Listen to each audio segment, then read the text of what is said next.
Hello, it's me, and continuing with viewer requests that I'm going to finish off in the next couple of videos or so. I had a request for the Gigaminx. Maybe it's called the Gigaminx. I'm going to call it Gigaminx from now on. But anyway, this is the 5-layer version of the Megaminx series. The Megaminxes are a dodecahedron series that are face turners. So it turns on the face. Which is different from some other types of dodecahedrons that you may have seen.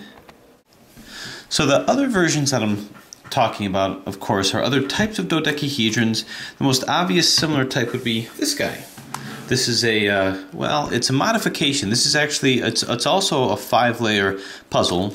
You saw the unboxing and assembly of this giant of a puzzle. But what this is this is not a face turning. I guess you can call it like a slice turning because it's sliced right down the center. But you saw a unboxing and assembly and stickering of this guy. So it's also 5 layers, 1, 2, 3, 4, 5. And it's also a dodecahedron in that it has 12 sides. But it's very different in that this is solved like a 5-layer supercube, and this is solved very different as a face turner. It has similarities, but there's a couple of things that stray from the cubic versions of this. And while we're at it, we've got the shape-shifting version of the dodecahedron, which is a mod, but I also might as well show the other 5-layer dodecahedrons, which is this guy. This is the 5-layer rhombic dodecahedron. 1, 2, 3, 4, 5. And like this one, it's a shape mod of a 5x5, but when you turn it and scramble it, it actually does not shapeshift, like so. So it doesn't shapeshift, and that has to do with its unique shape. And if I'm going to roll that out, I might as well roll out another kind of dodecahedron, which is this. Again, another 12-sided puzzle. This one, obviously, this isn't a face turner either, but this turns through this axis over here. 1, 2, 3, 4, 5. This is a hexagonal dipyramid. So a hexagonal dipyramid, rhombic dodecahedron, and what we'll call a Gigaminx, which is a face-turning dodecahedron. These solves are exactly alike. Well, sort of. They act like a supercube, but there's different aspects to the solve that make them oh so slightly different. For instance, this one, you've got the centers over here, and you can kind of tell one side from the next. This one, centers really tell you the connection from one side to the next. This one is interesting because not necessarily so. It's hard to say which center belongs here just based on the centers. You have to use the corners. Anyway, so getting back to this, and well, I guess I might as well roll a couple other things. If you're going to have a Gigaminx, you might as well have a Holy Gigaminx. Nice Shapeways product here. Turns very well. I'm just going to work some of the stiffness out a little bit. The question, of course, is does this have parity associated with it? I'll let you figure that one out. The Holy Gigaminx. So might as well go with the solve. Well, I got one more to show. I've showed the different 5-layer dodecahedrons. I've showed the Holy version of this. There's one more thing to show, which is a modification of this.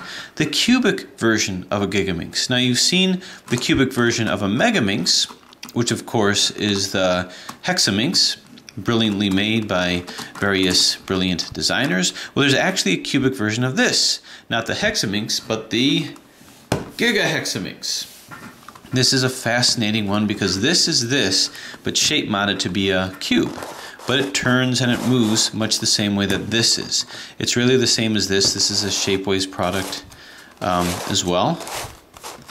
And because of that, unlike the face turner, actually does the process of, well, if I line it up, shape-shifting. It's a shape-shifting Gigaminx. Now that doesn't mean because it's shape-shifting, not because it's a square mod. This actually has a Gigaminx core, but it's shape-shifting because it's a shape mod of this, which means it acts as kind of like a supercube, a super Gigaminx. More on this later, should it be requested. But anyway, this is the puzzle at hand. So this solve is a little bit different in that you can't do it like a cube. You can use the same algorithms, but you can't use you can't do it exactly the same because you don't have 4 sides. 1, 2, 3, 4, 5. You got 5 sides, so it's just going to take a little bit of rearranging. However, this is solved exactly like we did pretty much with other 5-layer cubes, just with some slight modifications. But because I had a request for this guy, I will go through it. I'm not going to go through it exhaustively because, like all giant puzzles of this sort, it can be something of a marathon. This is the Cube for You version, where you can see the turning is pretty good. It's been lubricated as best I can. However, I understand that there's a MF8 version that may be even more smooth moving. You can see it snags a bit, so bear with me with this, and I'm going to continue to scramble this and just show you some of the basics of the solves. Hocus pocus. Okay, you know what I really like about a puzzle like this is like, I don't know, Rubik's Cube 5.0 or something like that. The scrambled form just looks so impressive, so when you show your friends this, they think, how could you possibly get all these little pieces where they're supposed to be? It has a very almost artistic look to it. It almost looks like a Tiffany lamp when it's scrambled like this.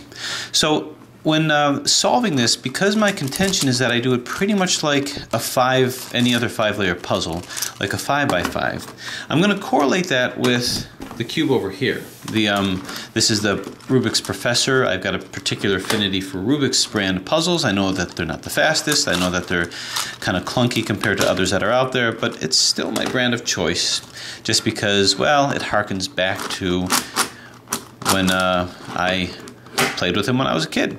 Anyway, so we'll kind of do a tandem scramble using this only by comparison. So I kind of assume knowledge of how to solve this guy, but it's not completely necessary. So scramble this guy too. Okay, not too shabby. So the first step is, well, the basic strategy is reduction. Now I can refer you back to the Megaminx solve that I did. I've actually done a Kilominx solve as well, so I can refer you back to that. I've done the 4-layer version. But because there was a request for this, I will oblige. Now the reduction of this means putting all the centers in and then putting all the edges in, lining them up, and then solving it like a Megaminx. That's your basic strategy. So what's the best way of putting in the centers? Well, go ahead and pick a center, and this is the portion that you need no algorithms. It's all a question of assembly. Well, so to find a green, here's the green. So what I'm going to do is just put in the first layer. I put this in over here. And actually what I may want to do before I move this in here so it's not just hanging out there, is let's match a corner to a center. Now these are all center pieces, but I'm going to find these as corner center pieces and these as edge center pieces. That kind of equivocates what that's going to mean in the outer parts of the puzzle. But I'm going to take this and I can find any of these. It really doesn't matter. Like I say, we're making use of equivalency. When I say equivalency, I mean one piece is very much like another piece, and I can use them interchangeably. I can't do that in a supercube, and we're going to find that out when we translate to this bohunk over here at some point. So anyway, I've got these two in. Now what I'm going to do is coordinate it to where these two are going to match up with this edge here. Put it in. So you can see I've got these over here. Now I'm going to put these two in, and I'm just going to keep working my way around. Now again, you don't have to do it this way, but this is going to become more illustrative as I'm building up more and more centers. So I'm going to take, well, I've got this. I just need another edge. I've got this over here too. So another green edge, I see it over here. So turn it, and just move it to where it can find its way to here. So we're good over here. So now I'm going to move it to where it comes here or here, depending on how this lines up. So this is lined up at the very end to come into here.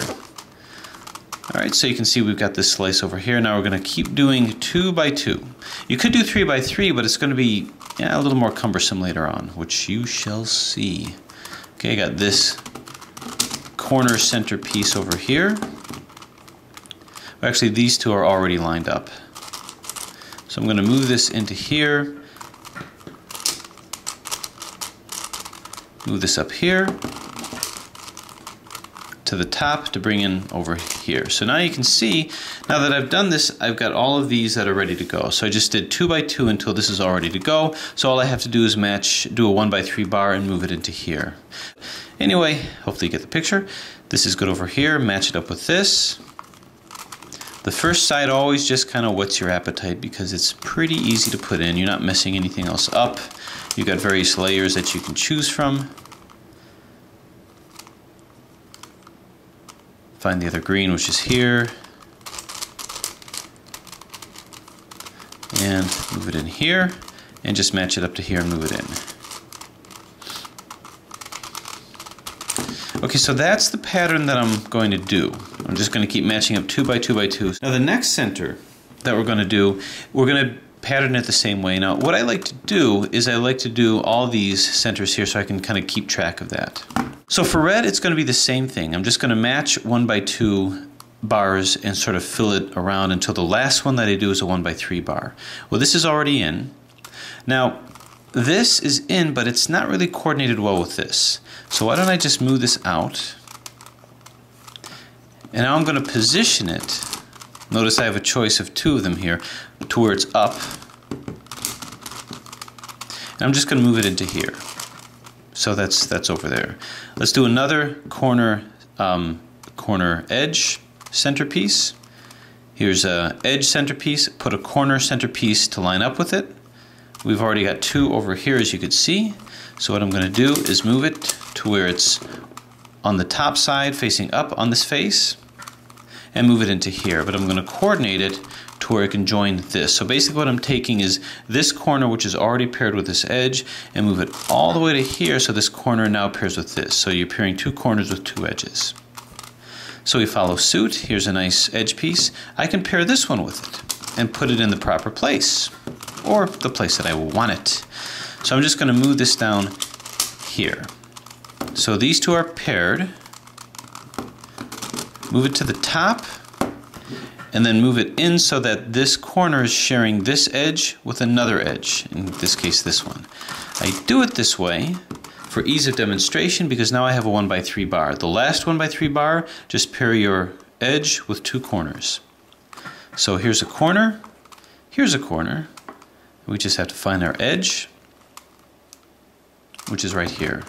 All right, so again, this is still the simple part of the solution. Just make sure I'm not putting anything out. So I'm pairing this over here, and now this gets paired as well. Now in this particular case, I can't just move it down because I'm going to move this out. So I will move it down, but then I got to move it out of the way to move this back. So I'll move it, well, I'll keep it in the way because it'll be right below it in this case. So we'll move it up. Okay, so here's our 1 by 3 bar that's ready to go. Wasn't stickered so good with this one. So being the second layer, I just move it in. Okay, now it is possible with this to move other layers here without affecting these. Here I can potentially, you just have to pay attention. If you do a move that puts one of these out, just make sure you move whatever you put in out of the way so you can move it back. But any moves like this won't affect anything else. So let's practice our technique with, once again, the white one. Let's find a pair of a corner and an edge middle piece. Here's a corner, here's an edge. Well, there's this over here too. So I'm just going to move this down like so. Now because I move this out, let's go ahead and move it out of the way. Or we can coincide it here and move it in. Alright, so I have this. Now let's find another corner edge pair. Here's an edge center. Now a corner center is here. Now again, the fact that I have complete equivalency, meaning that it doesn't matter. I can use this edge, I can use any edge to go here. There's no specificity with my choice. So any edge will do. Move it in. And I affected this, so I have to be careful to move it out of the way and take what I just did, and move it back. Okay, now move this to the top of the face, lining up with the white. And now I'm going to move it in this direction here. Even though I put this corner in, it's going to serve me better to maybe bump this out and move this in. Actually, when you think about it, your first step is just putting any edge in. It doesn't matter if a corner was in. So move this in like so. But now I can bump this out of the way so that I can move all this back. And there it is back. So I actually did retain a place for that corner over here. This corner may be floating around, but let's find another edge corner pair. Here's a edge, here's a corner. Now let's do this because here's an edge, here's a corner. It's just easier to put in that way. So turn it and just get used to moving it out of the way and turning things back. All right, now I want to make the long journey up here. So just to demonstrate, I'll just move it up here. and turn. This is about as good as I could get a cube for you, Jigaminx, in terms of turning. But in any case, move this up to the top and then find where it's supposed to be. I'm just going to move it into here so that this corner can take its place next to here, even though you're bumping this out. But it doesn't matter, because once again, you move it in and then turn and then move it back down. So once again, this found a place. Now we'll keep pairing things up. Here's an edge. Now what I'm going to do for this, I'm going to take this and let's just move this up here. So move it up. Be careful to move it out of the way and move this back down. Now I'm going to take this floating corner here and I'm going to pair it with this edge. Because when I do that, I'll have to just line it up correctly. I can move this down like so, pairing this over here, and let's just move this out of the way. Bang. So now that this is pointed up, let's go ahead and put it in a proper place so that this corner can join an edge. How about this one over here? So move it to the side so this can join here, turn it, bump it out of the way, and bring it down. So now I just have 1x3 bar, so I'm just going to focus on that. Now as you're doing this, I invite you to find easier ways to do this. I actually don't generally do this when I'm whipping my way through it, but to those who requested the tutorial, I assume we're not quite there yet. But in any case, I've got these two that I have to put into here. Now notice we have not done any algorithms, and I don't think you really need to at this point. It's all assembly. Move it in, right? Because it bumped that out, we've always got to be sure to get it out of the way and move it back. And now this, move it in, bump it out of the way, and move it back. Okay, so here is the white one, which goes here.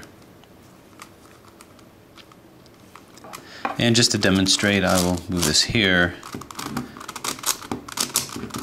and just move this back over here. Okay, what I'm doing is every move that I make, I turn it at right angles and move it back.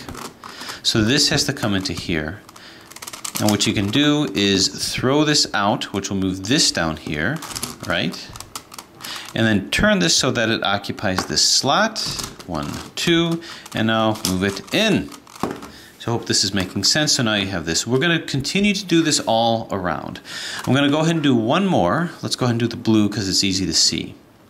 So the way that you can do this is just put any one edge in. Just put an edge in. Don't even bother pairing at first. And that's going to be, say, this one. So just move it in. Now, because you're moving these guys out, as long as you remember, turn it by one click, so to speak, and then move it back. And then from there, coincide this with this edge. So we will turn this like so. Move it in. Move it out of the way, and then we have to turn it back. I'm going to make use of the fact that I don't have to be stationed just below that. As long as you're at the top of any one face, instead of moving it in by 1, you can move it in by 2, and that's what I'm going to do. So this will come up to here. We have to go 1, 2, so that's in. But just be sure that when you do that and you move it out of the way, you've got to remember to move it 2 back, because this one was put out 2 over. So go 1, 2. As long as you're keeping track of that, you don't have to look around to see what you affected, as long as you just remember to undo a move that you just did. Anyway, here's an edge, and it really doesn't matter which corner we use. So this, I'm going to pair with this, put it in. Now I got to bring it back. I'm not even looking to see if anything was brought out. Doesn't matter. I'm just making a habit to turn and bring it back. Okay, so this, oriented to the top, move it in, turn it out of the way, move it back. So now I have my 1x3 bar. So to make this come into here, we'll position this over here. Now I have to move this out before moving it in so that I don't mess anything else up. So bring it in. Now actually I didn't have to do that in this case, but just get into that habit. So there that is. So now we have 1, 2, 3, 4. I'm going to go ahead and finish all that up until the last 2 centers. So I got it down to the last 3 centers here, so I thought I'd just kind of review that a little bit. So I'm right now matching up 1x2 areas here, turn this here and here. I'm putting my silver center in, move this to the top, coordinate it with what's going on over here, coordinate it with these guys, this to match here and here, move it in, turn, move it down. So now I'm going to match up my 1x3 bars. You can see I have 2 more to go. So just move this into here, bump it out of the way and move it back. So as long as I have 3 centers to work with, I can do this strategy. It's going to get harder with 2 centers, so I got to move this corner portion in. So move this down, turn, and I can drag it with it actually. And turn them all back. So now this has to make it to here, and that shouldn't be a problem. So move this down so that I can move this part in. So move it, turn, bump it out of the way. Actually, in this case, moving this one coordinated with it, and then move it in. So, last 2 centers. Now, because I don't have 3 available to me, what I'm going to do is I'm just going to pick a center and just start putting some in. I see a 1x3 bar here and a 1x3 bar here. So this is fairly easy to just put this in. I'll do the orange one. And now I need to move things back, so I'm just going to arbitrarily turn it anywhere and move it back. So I'm getting in as many as possible. I'll move it over here. So I'm going to move this down over here, turn it, and then these 2 get moved in over here. So again, no algorithms, just strategy. So now I have 2 left over. So these 2 have to make it to here. Instead of moving in, turning, and moving out, what I have to do is I have to move it in, turn it, move it down to another layer, and then start turning things back and undoing what I just did. So by example, let's go ahead and put this edge in somewhere. Well, we got to put it in here. So how are we going to do that? Well, the corners are going to be easier to put in. So what I'm going to do is I'm actually just going to put the middle edge in. So with the last 2 centers, make sure you have all of your edges in. Because the problem is I can't do a slice move down here. I can't do a move straight through here. That's not going to work too well. Here I can. I can go like that. But here I can't. So with the last 2 centers, just make sure that every center edge is in. So what I'm going to do is just move this out of the way, turn this down, then move this in here in position, and move it back up. So now that I've done that, I'm going to get these 2 in. So move this over here. This can line up to here. So if we were to define this as, say, the F face over here, it's hard to say exactly where to turn it. Both of these 2 will define variably an L face and an R face. So this is going to be the F face. Just kind of put this in the middle here, off to the side, L and R. What this algorithm is going to do then is it's going to take this and at the end of the day, put this into here. So what you're going to do is, if you want to move it first, line it up on the L face, and L, F, RI, FI, LI, F, RI. There it is. So if you need an algorithm with that, if it was hard to visualize, that's what you can do. When you really study that algorithm, it was really just a combination of moving things in and moving things out. So moving this over here, if this has to come into here, line it up to where it's on the right side now, and just do a very similar algorithm. So here's a right-handed version. Once again, this is R, this is L. So do RI, FI, L, F, R, FI, LI. So with that algorithm, if you had a hard time visualizing the others, you will get the last 2 centers. So now all the centers are in.